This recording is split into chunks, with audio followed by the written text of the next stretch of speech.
The Three Flowers of Florencio Mansion. Chapter 13, Lagnat and Lovenat. Red. Huwag ka munang umalis, please. Drahiko pleaded. Aalis na kasi sana ako. Gustong gusto ko talagang tignan ang kalagayan ni Kainzo kaya lang biglang pinigil ako nitong si Drahiko. Sige, dito lang ako hanggang sa makatulog ka, sabi ko na ikinangiti niya. Thank you, Red. Aniya at pumikit na ang kanina pa namumungay niyang mga mata. Nang maramdaman kong gamaan na ang kanyang paghinga ay agad akong tumayo at kinumutan siya. Matulog ka ng maayos, Drahiko, huling sambit ko bago ko isinarado ang pinto ng kwarto niya. Agad akong dumiretso sa kwarto ni Kainzo. Bukas iyon kaya pumasok na lang kaagad ako. Mommy, rinig kong sambit ng boses ni Kainzo na tila humihikbi pa. Nakatalikod siya mula sa pinto kaya hindi niya ako nakikita. Nakahiga siya ng patagilid. Kainzo, mahinang tawag ko pero hindi niya ako pinansin. Lumapit ako ng dahan-dahan sa kanya. At mas lalo ko lang naririnig ang mga hikbi niya. Kainzo, ayos ka lang ba? Nag-aalalang tanong ko pero wala pa rin siyang sagot. Mommy naman, aniya at nakita ko ang mahinang paggalaw ng kanyang balikat, indikasyon na umiiyak talaga siya. Kainzo, nang tuluyan na akong makalapit ay nabigla ako nang makitang tulog siya pero lumuluha ang mga mata niya at nakanguso ang mga labi niya. Para siyang isang batang kaawa-awa kong titignan. Nananaginip siguro to, anas ko sa sarili at kinumutan si Kainzo. Naupo ako sa tabi niya. Sorry, Kainzo. Hindi ko sinasadyang masaktan ka ng ganon, paghingi ko ng paumanhin sa mahimbing na natutulog na si Kainzo. I was caressing his hair. Sana huwag kang magagalit sa akin bukas kasi mas inuna kong tulungan ang kuya mo kaysa sayo. Alam ko namang pareho ko kayong responsibilidad pero kanina kasi wala akong choice kung hindi ang unahin muna si Drahiko. I smiled when I heard his purrs. Ang cute niyang tignan kapag natutulog. Hindi talaga maitatangging siya ang bunso sa kanilang tatlo. Babae. Napatingin ako sa kanya nang tawagin niya ako pero laking gulat ko na lang nang makitang tulog pa rin siya. Sleep tight, Kainzo. I whispered before leaving his room. Good morning, Beef. Boses kaagad ni Drahthea ang bumungad sa akin kinaumagan. Nagluluto ako ng pagkain para sa umagan naming lahat. Gising na ba sila? Tanong ko sa kanya pero umiling lang siya tsaka nagkibit balikat. Kakain na ba tayo? Aniya at pinulupot na naman ang kanyang braso sa braso ko. Oo, maya-maya. Pero hintayin muna natin silang magising, okay? Yes, Beef. Nagpunta kasi dining area at tinulungan naman ako ni Drahthea na mag-ayos ng hapagkainan. Dry, pwede ka bang kumuha muna ng juice doon sa kusina? Nakalimutan ko, sorry. Pagpapakyut ko pa para lang mapapayag siya. Sige, akong bahala, Beef. Kwelang aniya at kumembot-kembot papapuntang kusina. Nang makaalis si Drahthea ay sakto namang pagdating ni Drahiko sa hapag. Wow, ang bango naman. Ano yan, Yaya Red? Tanong ni Drahiko nang makalapit ito sa akin. Nginitian ko naman siya. Sinangag, itlog, hotdog, ham, tocino, at tinapay. Tumanggo siya at mukhang takam na naupo na sa usual seat niya. BFF, ito ba? Napalingon naman ako kay Drahthea na kakalabas lang ng kusina. Nag-thumbs up ako sa kanya. Ang galing ko talaga. Proud pang sabi ni Drahthea na may malawak ng ngiti. Lumapit siya na lamesa at parang hindi niya yata nakita si Drahiko kasi hindi niya ito napansin man lang. Sa akin lang siya nakatingin. Thea, pahingi ng juice, ani Drahiko pero mas namangha ako nang airepan siya ni Drahthea. Wala ka bang kamay, ha? Matari na saad ni Drahthea. Oh, anong nangyari? Sa halip na sumagot ang bungangerang si Drahiko ay yumuko na lang ito at kumain ulit. Mahinang sinundot ko ang tagiliran ni Drahthea. Anong nangyari sa sugar plum mo? Natatawang bulong ko pero ngumuso lang siya at umiling. Wala, ayoko na sa kanya, parang batang saad ni Drahthea. Tinapik ko naman ang balikat niya. Kaya nyo yang lagpasan. Ganyan talaga kapag magjowa, may LQ. Tudyo ko pa kaya lalong hamaba ang nguso niya. Hindi kami nang asungot na yan. Sus, Nilipas din iyang init ng ulo. Tinudyo ko pa siya hanggang sa may marinig kaming mga yabag ng paa. Diretso ang mga mata ko sa pinto ng dining, umaasang si Kainzo iyon kasi gusto ko talagang manghingi ng sorry sa kanya. Hindi niya narinig ang sorry ko kagabi kasi tulog na siya at hindi ako pinapatulog ng kosensya ko. Good morning, everyone. Masiglang bungad ni Reiko sa amin nang makapasok siya ng tuluyan sa dining. Ang lawak ng ngiti niya na tila wala siyang problema o walang naalala sa mga nangyari kagabi. Good morning din, kuya, sagot naman ni Reiko at pagkatapos ay kumain na ulit. Ang bango naman, puri pa ni Reiko at nilanghap ang aroma ng luto ko. Ikaw ba ang nagluto nito, Red? Bilang nito sa akin pero hindi ako nakasagot kasi naestatwa na lang ako sa kinatatayuan ko at parang napipinaewan. Siniko ako ni Thea. BFF, kinakausap ka ni Reiko si Raulo, aniya. Hindi na ako nakareact sa itinawag niya kay Reiko kasi masyado akong liyo sa mga nangyayari. Sariwa pa ang alaala ko sa mga nangyari buong araw, kahapon lang. Wala sa sariling tumango ako, oo. Ako ang nagluto niyan, yutol kung saan dahilan para magbago ang mukha ni Reiko. Naging seryoso ang mga mata niya at tinitigan ako nito ng maigi. May problema ba, Red? Bakit ka nauutol? Nag-aalalang tanong niya pero inilingan ko lang siya. Wala. Kumain ka na, sabi ko na lang para may iba ang usapan. Sige, kayo ba, hindi kayo kakain? Mamaya na kami, busog pa. Sabad ni Thea. Ang taray niya talaga ngayon. Akala mo may galit sa lahat ng tao sa mundo. Samantalang kahapon, sobrang kulit. Okay, if you say so, hani Reiko at naupo na sa kanyang pwesto. Mukhang wala yata siyang naalala. Baka dahil lasing na lasing siya kagabi. Pero dapat yung tagpo sa parke kahapon, naalala pa niya, di ba? Si Kainzo, nasaan? Curious kong tanong nang makitang malapit na silang matapos pero hindi pa rin bumababa si Kainzo. Nasa taas pa siguro, Yaya Red. Ganun naman talaga yon, tanghali na kong gumising, ani Reiko kaya napatango na lang ako. Nang matapos ng kumain ang dalawa ay agad kong iniligpit ang mga pinagkainan nila. Beef. Uuwi na ako, ha? Paalam ni Thea sa akin habang naghuhugas ako ng mga plato. Oh. Uuwi ka na agad. Akala ko ba gusto mo pang manatili dito kasi nandito si Reiko. Nakangiting asar ko pero hindi siya nag-react man lang. Okay, may nangyari talagang hindi maganda kagabi kaya ganito ang mood nito ngayon. Okay, mag-iingat ka, ha? Bawi ko na lang. She smiled at me. Thank you, BFF. Salamat sa pakikipagbonding mo sa akin kahapon. I'll miss you na naman nito. Pero bibisitahin kita ulit sa susunod, promise. Aniya at mahigpit akong niyakap. Sige, teka, sandali lang at ihahatid na kita doon sa labas, sabi ko at nagpunas ng kamay. Ingat ka, ha, bilin ko sa kanya. Sinundo pala siya ng daddy niya. Ingat kayo tito, pahabol ko pa. Tumanggaw naman si tito sa akin. I'll miss you, BFF, sigaw ni Thea na ikinangiti ko. Bumalik lang ako ulit sa loob ng mansion nang mawala na ang kotse nila sa paningin ko. Yaya Red, aalis muna ako, ha? Pagkapasok ko pa lang ay sumalubong naman sa akin si Reiko na bihis na bihis. Saan ka pupunta? Taas kilay kong usual. Basta, babalik din ako kaagad. Promise. Sige, ingat ka. Thanks, Yaya Red.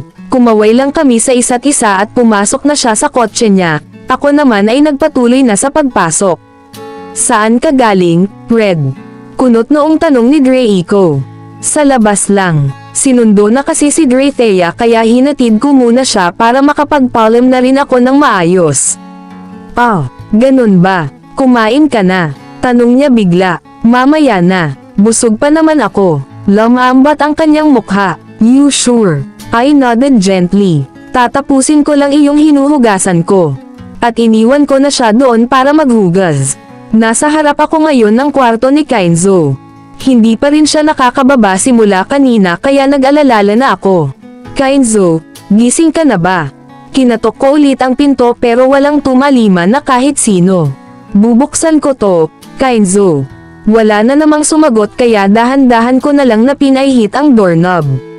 Nang tuluyang makapasok ay nakita kong nakahilata pa rin si Kainzo sa kama niya. Balot na balot ng kumot. Lumapit ako ng marahan. Kainzo, gising na. Magtatanghali na. Kailangan mo ding kumain. Mahinang sabi ko pero laking gulat ko na lang nang mahawakan ko siya ay parang mapapaso ako kaya nailayo ko ang kamay ko sa balat niya. Kay Kainzo, may lagnat ka. Natatarantang bulalas ko. Tinanggal ko ang kumot na nakabalot sa kanya at nanlaki ang mga mata ko nang makitang ang putla ng mukha niya at nanginginig ang katawan niya. Diyos me, Kainzo, babae, ikaw ba yan? Pilit niyang sambit kahit hirap na bumigkas ang kanyang bibig. Halos maluha naman akong nakatingin sa kalagayan niya. Oo, ako nga ito, Kainzo. Gaga ka, bakit hindi mo sinabing may lagnat ka pala? Naiiyak ko ng saad. Ang sakit ng tiyan ko, babae, nahihirapan niyang sambit. Ha, masakit ang tiyan mo. Bakit? Natataranta na talaga ako at parang mahihimatay na ako dito ngayon din. Hindi ko alam. Basta sobrang sakit, di babae. Aniya at nakita ko pa kung paanong nalukot ang mukha niya dahil sa pag-inde ng sakit. Sandali lang. Kukuha muna ako ng malamig na tubig at tuwalya para mapunasan na kita. Baka sakaling bumaba ang lagnat mo, kagat labing palm ko. Tumanggaw naman siya at ngumiti ang mga labi niyang sobrang putla at dry. Heto, pupunasan na kita, ha? Paalam ko nang makakuha na ako ng pamunas. Nang tumanggaw siya ay pinunasan ko na siya. Ang init mo, nag-aalalang sabi ko. Kapag hindi pa to bumaba, dadalhin na kita sa hospital, Ayoko sa hospital, babae. Kumunat naman ang noo ko.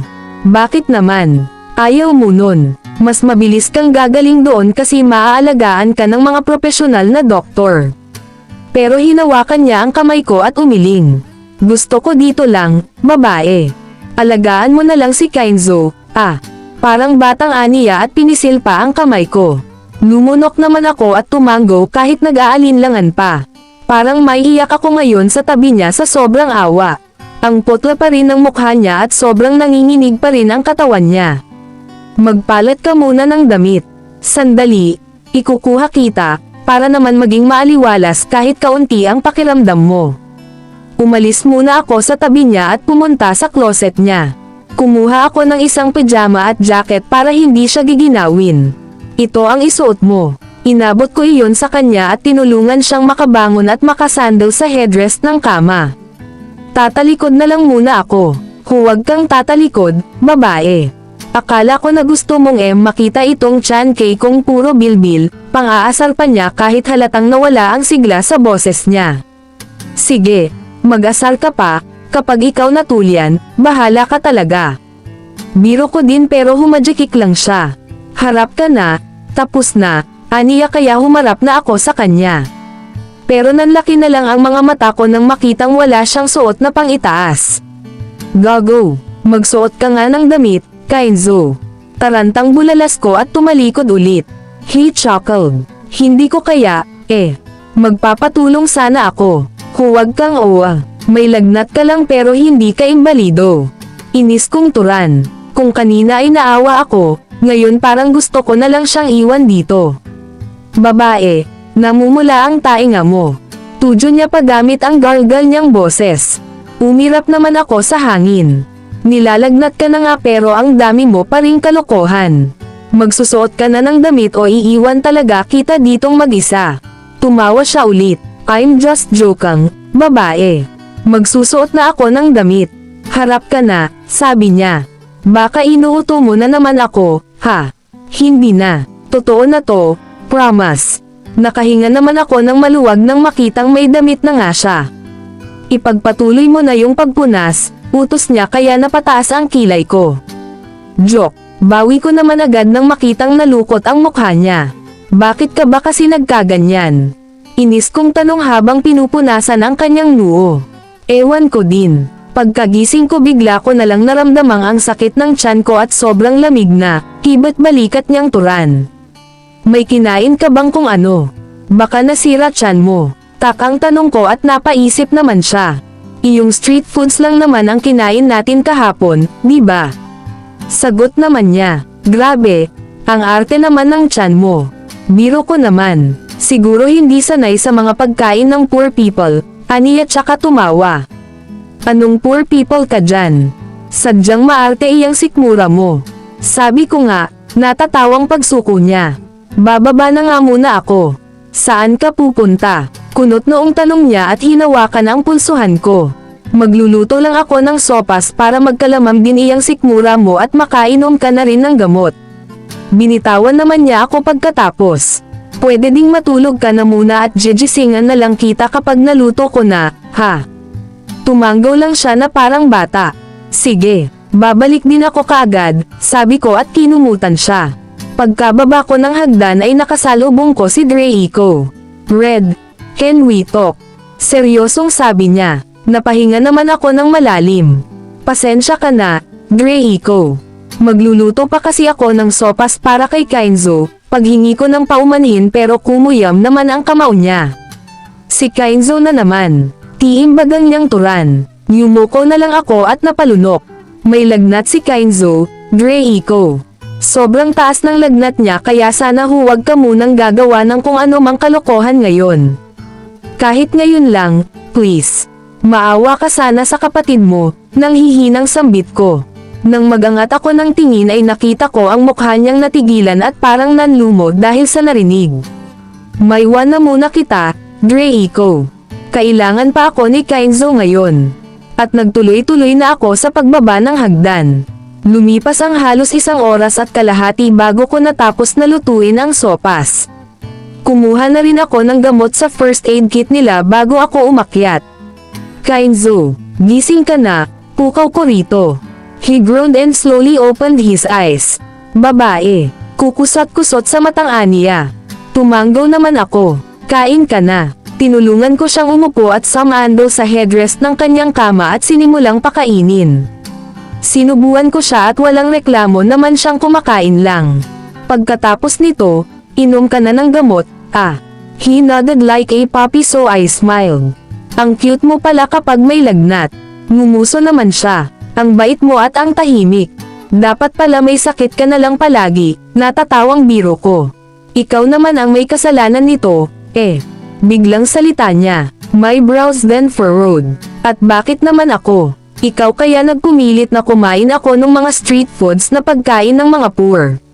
Marteng turan niya. Wala sa sariling nahampa ko naman ang braso niya kaya napaigik siya. Sorry, hehe. Ikaw kasi, inaalagaan na nga kita pero inaaway mo pa ako. Nakangusong sabi ko pero lalo pa itong natawa.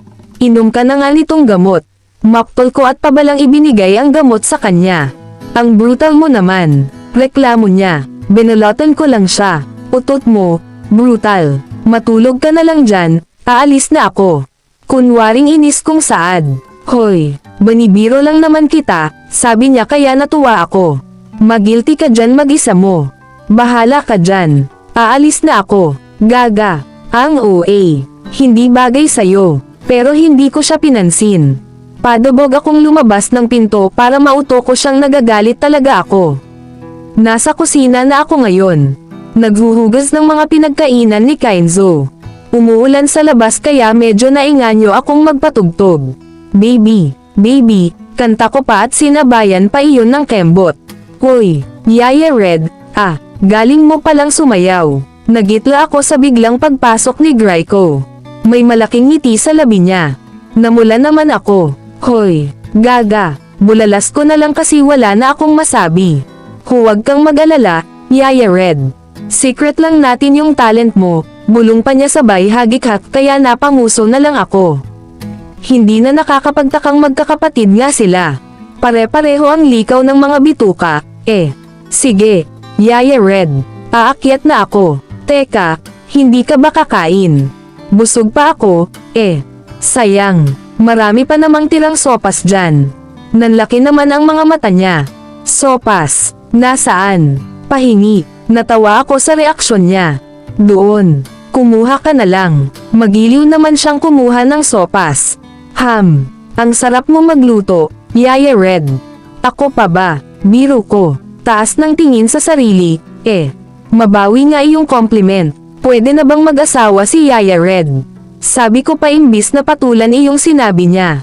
Nag-isip naman siya, pwede na rin. Pang-wife material ka na rin. Sabi niya at kinindatan ako. Nagtatawanan at nag-aasaran kami ni Draco nang biglang sumulpat si Draco at hinayla ako. Red, I'm so sorry, salita niya matapos akong hilahin papunta sa balkonahe nila. Para saan, Draco? He grabbed my hand and gently squeezed it. For what happened yesterday, and for what I did to Kainzo last night. I'm so sorry, Red. Inalis ko naman ang kamay niyang nakahawak sa kamay ko at nakita ko pa ang pagdaan ng sakit sa kanyang mga mata at ang pasunod ng tingin niya sa kamay kong bumitaw. Hindi mo kailangang mag-sorry sa akin, Draco. Kay Kainzo ka dapat mag-sorry. Yumoko naman siya. I know. And I really regret everything that I have done. I hope you can forgive me. I want to talk to Kainzo but I'm scared, baka galit pa siya sa akin kasi sinaktan ko siya. Baka kinamumuhian na ako ng kapatid ko, Red, nanginginig niyang saad. Mabait si Kainzo, Draco. Mapapatawad ka niya at sigurado akong hindi iyon magtatanam ng galit sa iyo. But I'm scared, Red. Napakagatlabi naman ako. Hindi ko alam kung anong sasabihin ko. Basta mag-sorry ka lang, Draco. Magiging okay din ang lahat sa pagitan niyo ni Kainzo. He nodded and I saw tears forming in his eyes. Hoy, huwag kang iiyak dito, baka isipin nila inaaway kita. Biro ko pero huli na, nakita ko ang sunod-sunod na pagdaloy ng luha mula sa kanyang mga mata. Draco, Red, tawag niya. For the second time, can you hug me? Pumipyok na sabi niya. Nag-aalinlangan man sa una ay niyakap ko pa rin siya. Thank you, Red. I hope you can still forgive me. Hinagod ko na lang ang likod niya para mapaklam siya kahit kaunti. At sa gitna ng pagyakap ko kay Draco ay may isang taong biglang sumulpat. Babae, saan ka na ba kasi rinig ko ang boses ni Kainzo. Lilinggan na sana ako kaso mas hinigpitan ni Draco ang yakap niya sa akin kaya hindi ako nakagalaw. Please don't move, or Red. Huwag kang lilinggan muna. Kahit ngayon lang. Parang awa mo na, bulong ni Draco na nagmamakaawa. Narinig ko ang pagtikhim ni Kainzo, balik na lang ako sa taas. Huwag ka na lang pumunta sa kwarto ko, babae. Medyo okay na rin ako, huling narinig ko mula kay Kainzo bago narinig ang sunod-sunod na yapak papalayo. Kainzo-san, nasabi ko na lang sa sarili. Kung nakarating ka dito sa dulo baka pwede makahingi ng likes at subscribe. Kita-kita ulit sa susunod na chapter.